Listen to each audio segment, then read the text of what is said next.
ఇదిగో బా ఏంటి అత్తయ్య కాలేజీకి వస్తుందంట. ఎప్పుడు ఏదో రంగు ఇరిగించాలని చూస్తాను ఎవరు లేరు ఇక్కడ కదా జలస్ సారీ బా, క్యారీ ఆన్. ఏంట్రా ఏమైంది? మా అత్తయ్య కాలేజీకి వస్తుందంట. అయిపోయాడు. మన ఇద్దరిని చూసి కాలేజీలో చాలా మంది ఎడుతున్నారు తెలుసా, కాకపోతే మనం అలాంటివి పట్టించు.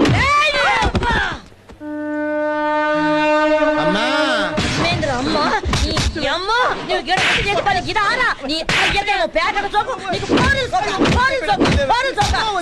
పంపిస్తే నువ్వు చేసే పని